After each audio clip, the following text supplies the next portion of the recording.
Je commence. You have been the first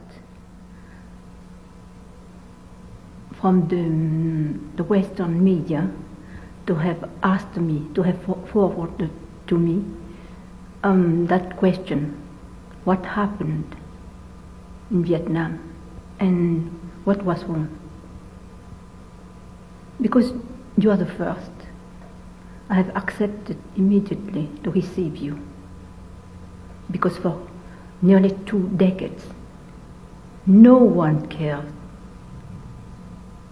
for what happened in Vietnam. But what I have to say is very important to me. And for nearly 20 years, I have not had much opportunity to practice my English. So from time to time, I prefer to refer to something written. First of all, I wish to ask you, have you not noticed that strange doom on the US? Have you not noticed that President Carter, for instance, has been the 5th ill-fated US president? And have you not noticed this also, that those politicians, very bright, very talented, who believed that they could say in 1975, for instance, leave Vietnam behind your back. They believed that they could say that to the American people. Forget it. In spite of their brio, in spite of their talent, it is they, in fact, who have that fate. So it is something strange that Vietnam could attract such doom on those who believe they can despise my country. And the Americans are not the first. The first, for instance, was Mendes France of France. He had such a political stature that no one understands why, after signing the division of Vietnam, he has just disappeared. He who wanted to relegate Vietnam in the past, that past was for him. So now, I think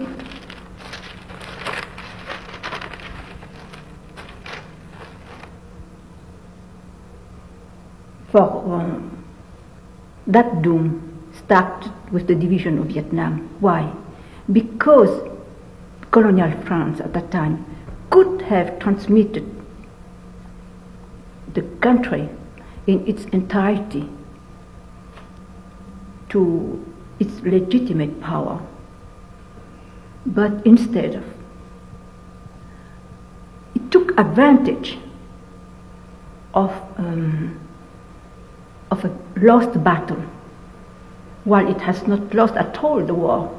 It took advantage of a lost battle to divide the country in concert with the communists and to put the Vietnamese people in front of an accomplished fact. This was the first treason. Now I explain the first treason towards the legitimate power.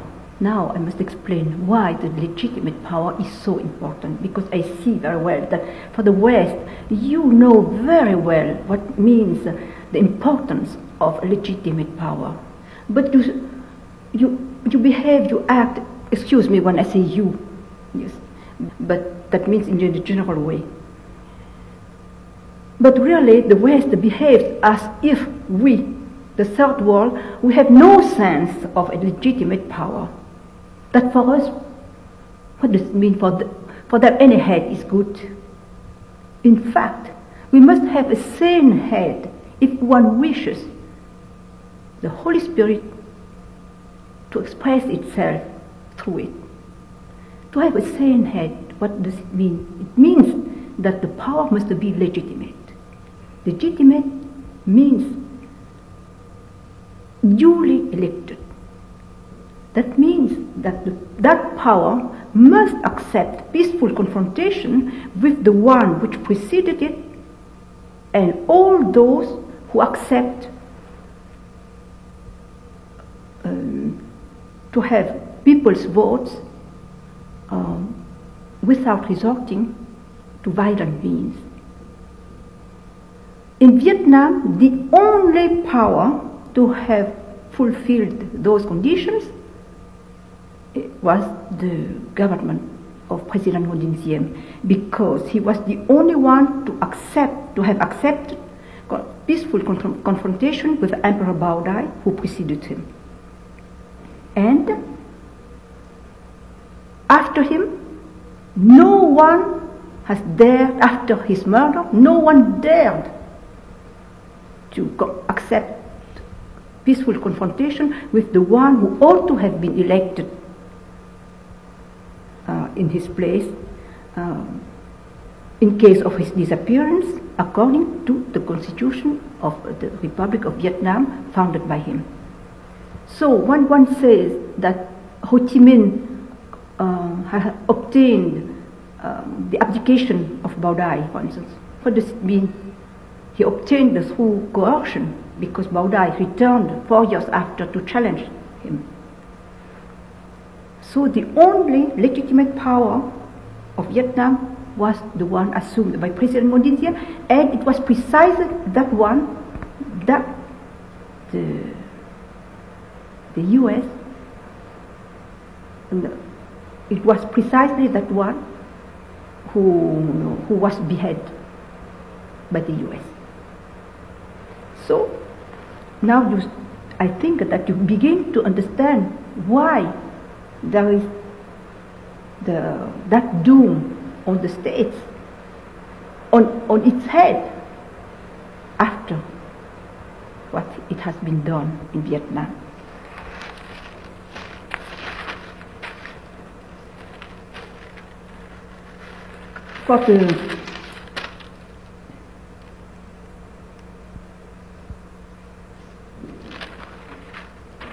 Now I must explain why there was that beheading.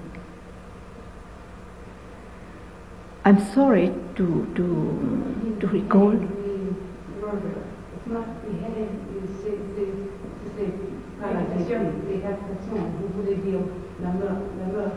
No, I mean the Vietnam has been beheaded. Then perhaps a more clear way is to say why there was the coup, or why the head of government was. Yes. No, but when I mean that, is because I consider that a legitimate power of Vietnam is the head, and if you betray it, if you how do you call it? You make it disappear.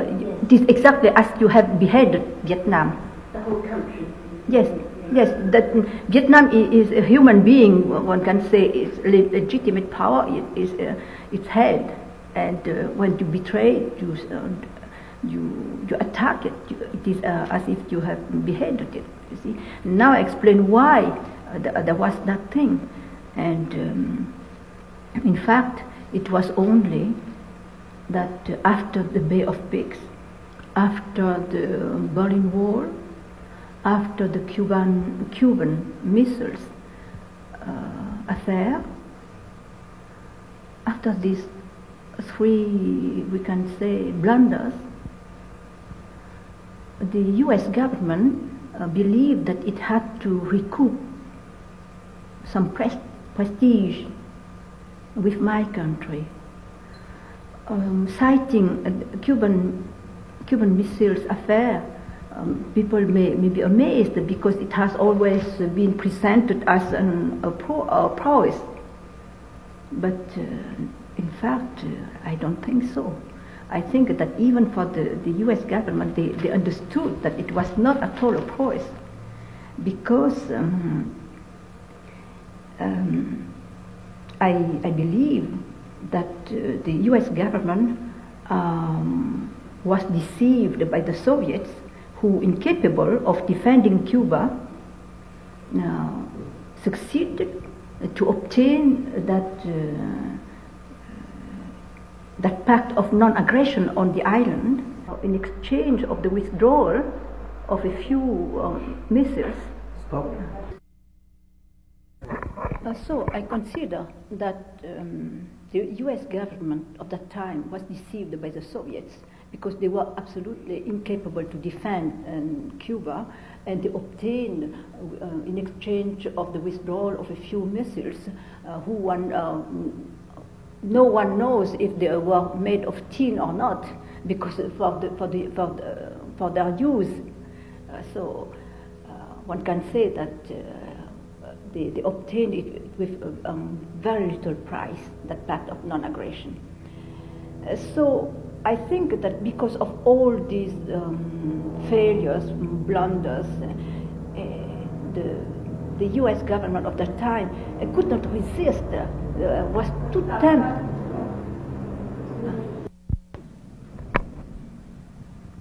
It was too tempted, it was irresistible to use its only winning card, which was Vietnam. To speak of Vietnam as a winning card, surely people would feel amazed, because it has always been presented as something lost, it was a mess, etc., etc. This is not true. The very proof that it was a winning card was in the fact that the US jumped in it, wanted to be there, had to kill to intervene. So no one can believe that materialistic as they are, as are the Americans, that they would do all those things to jump in a lost place. So the very proof is there. But for the proof for the American government was, in fact, that we have pacified the whole South with the strategic hamlets program, and in spite of that, seeing that they have lost the guerrilla, the subversive war, the communists dared not to escalate. And since they dared not to escalate, the Americans saw very well that if they dared not, it was only out of fear of our ally, the US. So they considered that all the factors of a sure victory were there to be taken. If only the Ngodins, that means President Ngodin Siem and my husband, could be replaced by people who would accept American intervention. Because we did not want that intervention. So they had to be killed. Just that. And in order to do that, to commit that treason, the Western media, in the wake of the US, were drummed up to present us as dictators. For this, I must read it, because really it is very important for me. We were presented even now, dictators. Yet we have never infringed our constitution, which was more democratic than the US one, and more democratic than the French and British ones. In what way? Our legislature had, for example, the right given by a 1962 constitutional amendment to question publicly the executive any time in plenary session. This is spared to the American executive. Besides, our executive have no right, like in France and in England, to put an end before it's time to the legislature. Never. They have to coexist. until their respective turn. The people cannot be summoned because the two cannot get along. We find that too futile. And for important questions, there are the referendums. So the proof is there. Of course, the amendment came only in 1962, but who has said it? Who has informed the world to say that our constitution is like this, that means more democratic?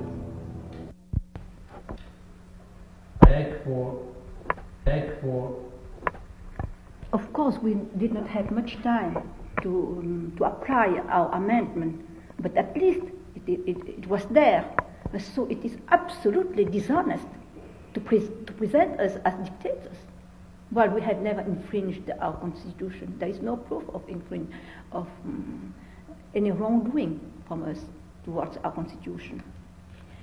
But to give some credit to at least to when the press, the media at that time, the Western media at that time called us dictators, it was made of all clothes that Buddhist affair, to present us at least not only as dictators but rejected by a majority of our people. That Buddhist affair. You know why they used that theme? It is just because with that they are sure that the true Buddhists will never denounce them. Because according to Buddhist belief, no action, no reaction. So a true Buddhist never react. They would never go out and publicly denounce anyone. So using the Buddhist etiquette, they are sure not to be denounced by the true Buddhists. On the other side, that they know that for the West, it is religious fanaticism is in general considered as something typical to immature people, mentally underdeveloped countries, so it doesn't have to explain itself, to justify itself. So because of these two reasons, they chose the Buddhist to, how do you call that, etiquette, I don't know, label for their lie, to give credit when they accuse us of being unpopular dictators.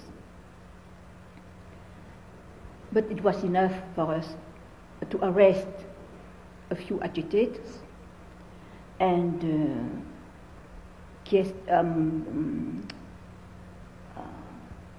asking the United Nations to send an investigation team, and pricked Buddhist balloon went flat.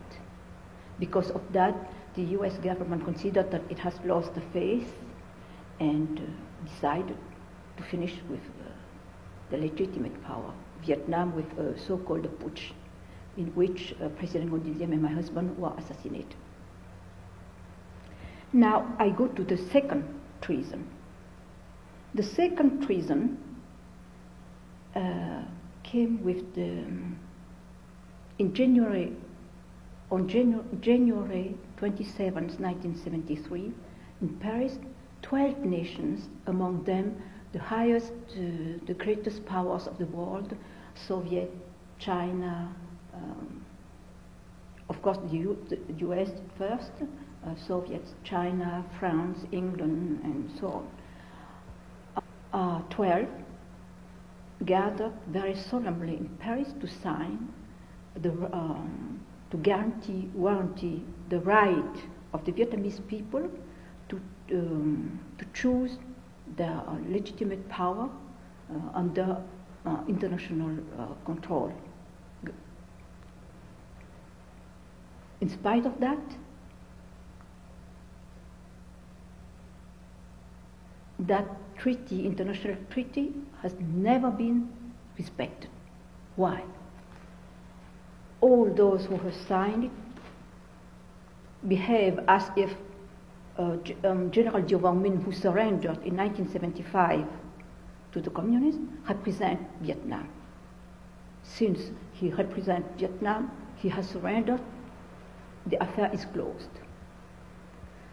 But it is absolutely hypocritical, because General Min represents only himself and those who have been accomplices with the US in the beheading of Vietnam. Since the International Treaty of Paris has no other purpose than to assure to Vietnam as a whole, North and South, its right to recover under international guarantee its legitimate power, the Paris Agreement cannot therefore serve as an alibi for another treason. And that treason is to take General Min as our representative, while he is not. And this double treason is covered by the show of guilt complex. That guilt complex allows the US not to be questioned and also permits the communists not to be questioned. But in fact, by making a show of that guilt complex, the US pretends to be wholly in front of those who do not know the truth, while in fact its so-called guilt complex, well publicized but not at all elucidated, only helps to cover up until now its double crime, all against Vietnam as a nation. The consequences are the religious fanaticism. In 1965, when the Buddhist affair went off US hands, one of the golden boys of the US went with American planes, bombs and all those things, and smashed the pagodas. After that, of course, the US was convinced that any religious fanaticism can be treated in that way.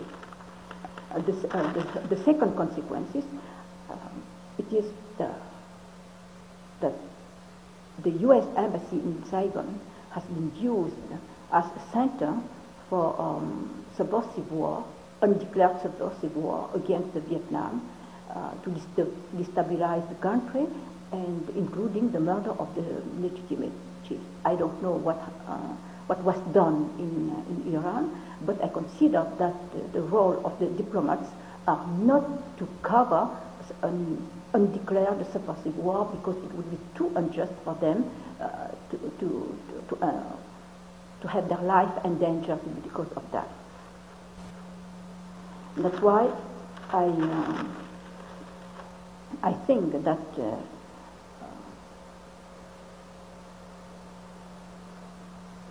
when I hear now that never again what? Never again, that means that the embassies cannot be transformed like in Vietnam, in vice versa, and not to think that they can change with retaliations, swift and thorough, because in that case we can brace ourselves for a real global war, because whoever can do that, use an embassy for a center of subversive war, but not the US, because you have consecrated your dollars to God. In God we trust. So as soon as the US is incoherent with itself, it will receive immediately the consequences. So now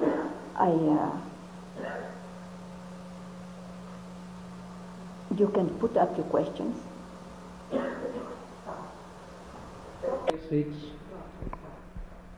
Madam, the period between 1954 and 1963, during which Madam was head of government, can you tell us a little bit of what he was like? Can you characterize him and say maybe if he changed during that 9-year period? Oh, he has never changed. He to characterize him.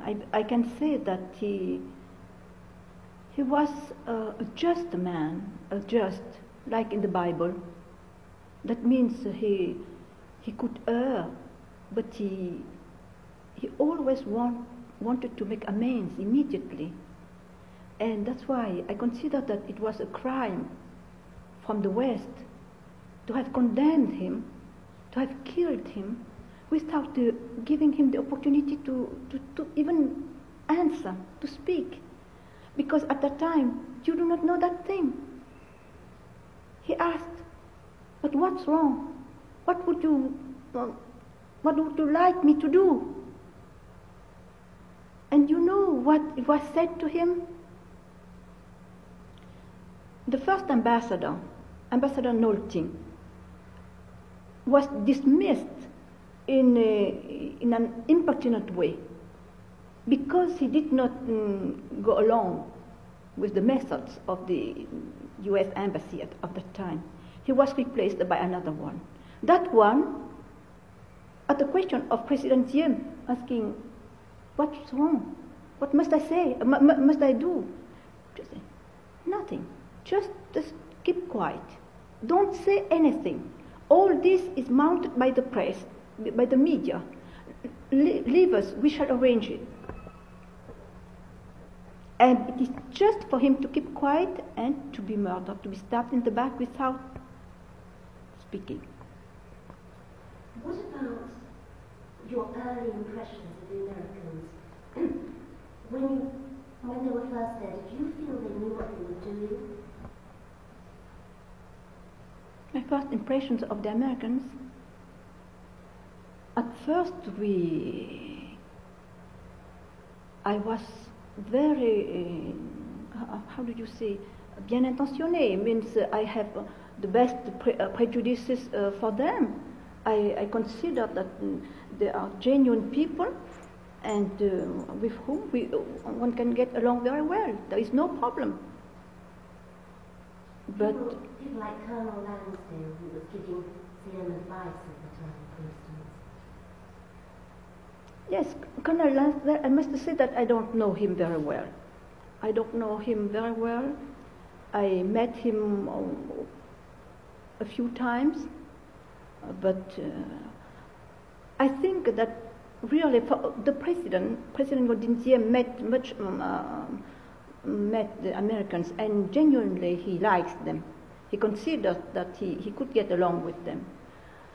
For us, we did not have many opportunities to see them, but I believe that Colonel Lansdale, now he's a general, was a good friend, as many, and but like Ambassador Nolting also, but those who are our good friends were dismissed. Madam, during the Diem period, you were known as the First Lady of Vietnam. Could you define your role a little bit? Oh no, this is too complicated, and if it would make volumes to speak of how I was caught by the skin of the neck like a kitten and thrown in an arena. Arena, you see? Yes, and it was.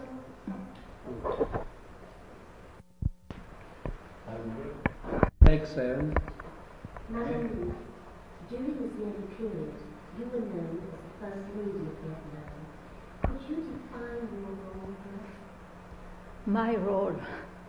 No, it is too difficult to define it. I can just say that I was taken by the skin of the neck by God, and like a little kitten thrown in an arena, and with the lions. But I believe that it is just because I was born under the sign of the lion, and that God believes that I can get along with them. But in fact, it is too long a story to speak of it. I have already written at least 3 volumes about it, so I prefer to reserve it. What about how how the Western press degrades you. For instance, there was this thing of calling you the dragon lady. Would you like to comment on that? I believe that when they call me like this, it is just because they see that I looked fearless, and it is true. My husband, he was very unhappy with, on one side, his brother, the other side, his wife. He considered both of us as babes in the woods, who absolutely, how do you say, inconscient. That means we have no sense of the reality. That to jump in the fray, and you don't have the impression that you are fighting ferocious beasts. And he said all the time that to his brother, you should be a monk, and you, to me, you should stay home and be a quiet housewife. And I said, of course, I. Sorry. Take 8, roll 4. If I'm left to myself, surely I would follow immediately the advice of my husband, just to return home, to knit, to sew, to cook. It is really the only things I like in life. But when I was in my country, people went to me, and they asked me, you should do this, you should do that. And I see very well that if I did not do those things, nobody would do it. That's why I have organized everything in such a way that I can pass over to them immediately, because I did not like the life I led at that time, not at all. And they called me Dragon Lady, because they see that they saw that I was absolutely determined, that nothing could stop me. That the only thing if they want to stop me, they must explain to me in what way I was wrong. If they cannot explain it, I didn't care. And because of that, they saw very well that I was afraid of nothing. And you see why that calling came? They invited me, the press invited me to go. At first they said, Mr. New, the news, no news, good news. They must leave the country. So they invited me to go to explain my position at on the U.S. platforms. You see, on the with the press. When I left my country, hardly I arrived in Belgrade only at that time. It was said to me that from the State Department that I should not go, I ought not to go to the States, because they would not guarantee my safety. So they invite me in order for me to leave the country, but as soon as I leave my country, don't come. I said, no, I have left my country just to go there. And the US will show to the world if they are capable or not to defend a weak woman on their territory. And so by this time, so this is October 1963. Yes, exactly. You already were disillusioned with the Americans? Oh, but at the time it started, they invited me, and after I left my country, they told me that. Of course, that I was delusioned. Disillusioned. And because of that, everybody said, but considered me as a dragon lady, because I just challenged them. That's all. Madam, what about your husband? How would you define his role? He was everything in Vietnam. He organized the country when the president was away, and when the president returned, everything was there to greet him. And Without him, the president would not be, I don't think that it would be easy for him to rule the country, to govern the country. That's why when it was requested, he was requested to send away my husband. He said it was absolutely a stupid demand, because he knew very well that my husband can do without him, but he could not do without my husband. But my husband is, I believe that he was too much ahead of his time, of his people. Someday people will understand. Now I cannot explain here like this.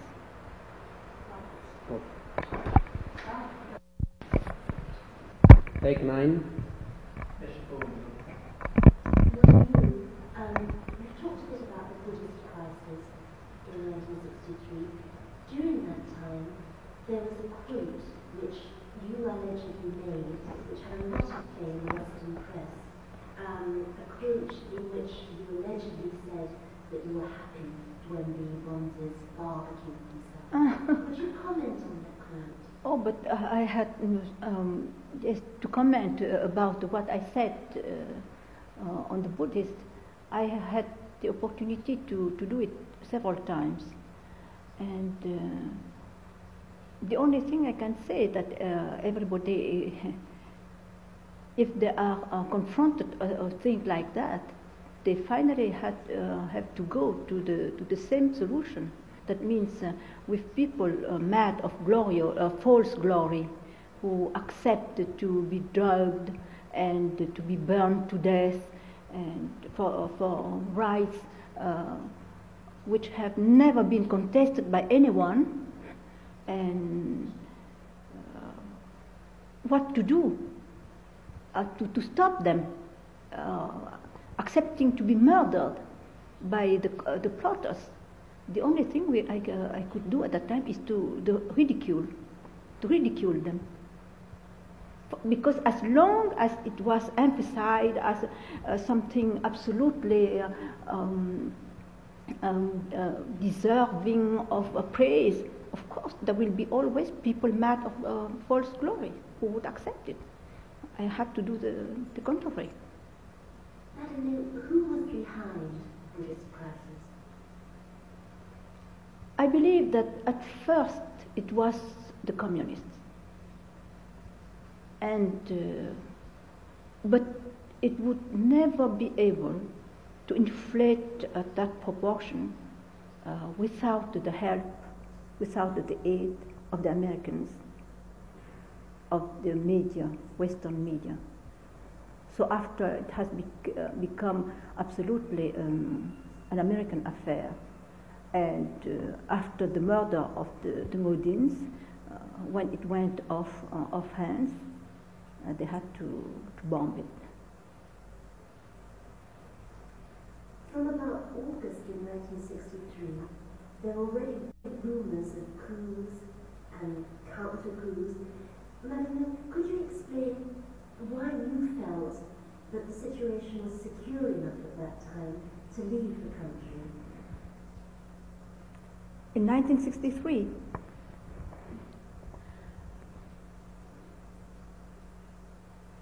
I had to leave the country.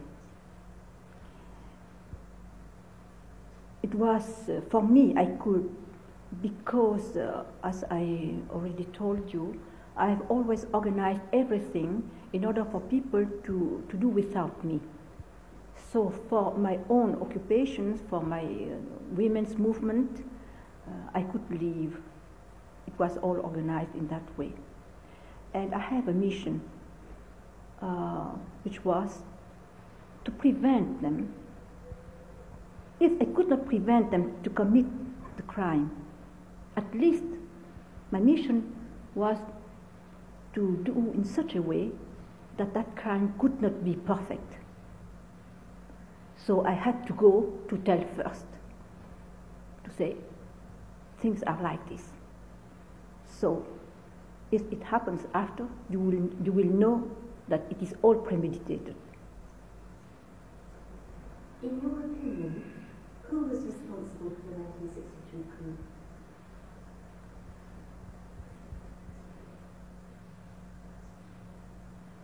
In fact, I believe that the US government at that time,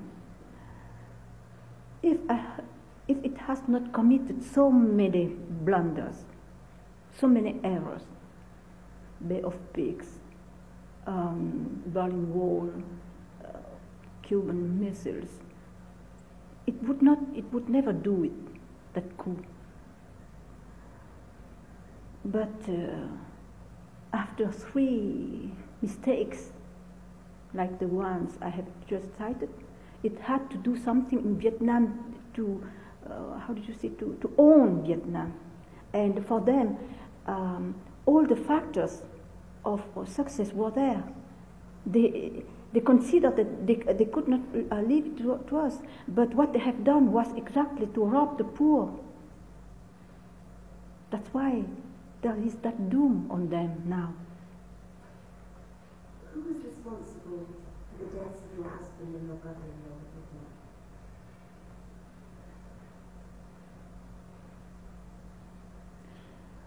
You have made so many investigations, books and books, and that means the US has done that, and they cannot find. That means, according to me, that they just do those investigations really to lure people, because if really they want to know who is responsible, they would find it. I don't want to accuse anyone. Sorry.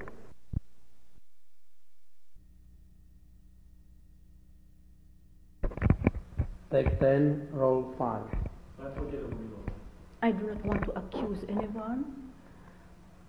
I do not want to go into the details, but the evidence is there. The responsible was the Kennedy government. And it is sure that the murder of chief of state and of his brother, that really the beheading of Vietnam could not be done without the president himself giving the green light. This is apparently things are like that. Apparently responsibility is absolutely on President Kennedy. But the fact, I don't know. The truth, I don't know. I would like to know. Stop. Take 11. Madam, in 1963, there were some rumours that your husband was insane, that he was power mad, and that he was a heroin addict. Now, can you comment on that? Yes, they have said a lot of things against my husband. They even said that he was a dog fine and all those things. And you see, whoever can say anything against me, I don't care. But I know my husband, and hearing all those things against him, I cannot bear it. I cannot bear because I know him. He has such a great sense of responsibility. And he saw so well that he was not understood, that his self-confidence, which was based on the faith in God and in himself, was considered as madness because he was confronted to the United States. But for such a faith, what does it mean? A human power. But nobody understood, so they said a lot of things, but for years and years, the death of my husband, I could accept it. But the debasing of his personality, that I cannot bear it. But now, the revenge is coming. The revenge is coming that all those who have attacked him, who have said all those things, when the truth will be known about what he has found and what is really his madness, all those people will be ashamed. Will be ashamed. They would like to swallow all they have said, because it will show how fools they were not to have understood that man. That hour is coming.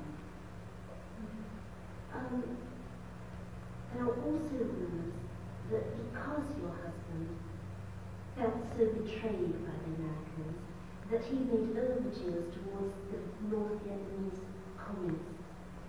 Can you also comment on this? Overtures to the communists. In fact, as I have explained, we won the war. If we had not won the war, never the US government would jump in Vietnam. We won the war. The communists dare not to escalate. They had only one alternative. They had only one alternative. Either to escalate, they dare not, or to negotiate. So it is they who send the people to us, because my husband has found a solution against subversive war. That solution permits his people to live with the war, against the war, and in spite of the war.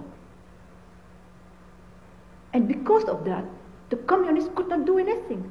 So, rather than, instead of escalating the war, they sent the people to talk with my husband.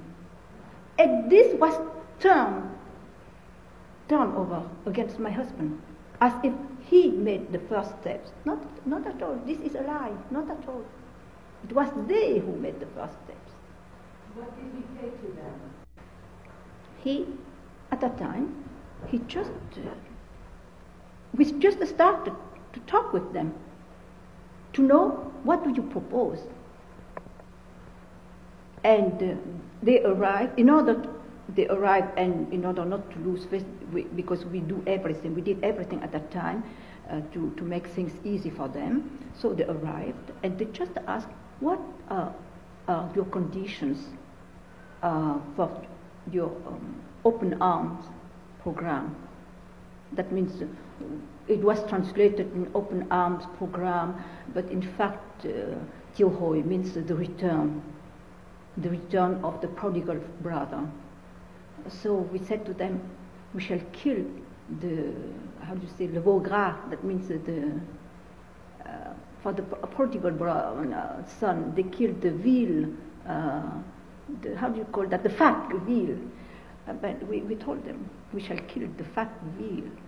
And I think that the US got that answer from us, and they believed that they would be the fat veal. Maybe. Otherwise, I would not explain why they did what they did. Why they did what they did. What do you think went wrong? Why did such an unhappy ending happen in 1963? All that is,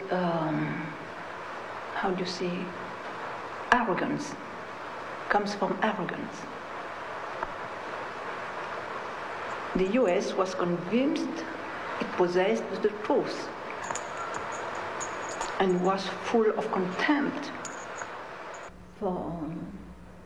There were it was too materialistic to understand, and that I cannot even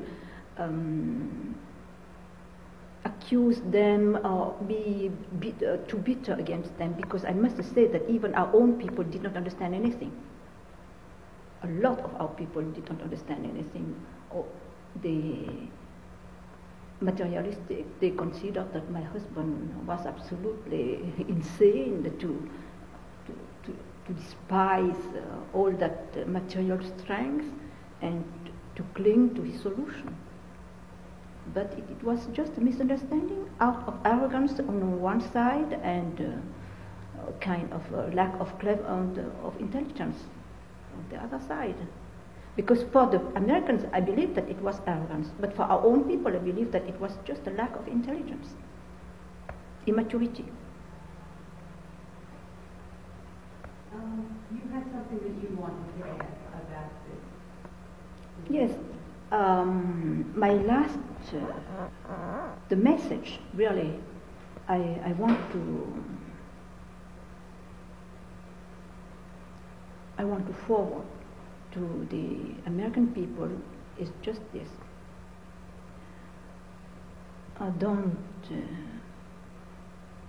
ask your people to make flying trapeze performances without giving them a net. That is to say, don't try to regain prestige lost since Vietnam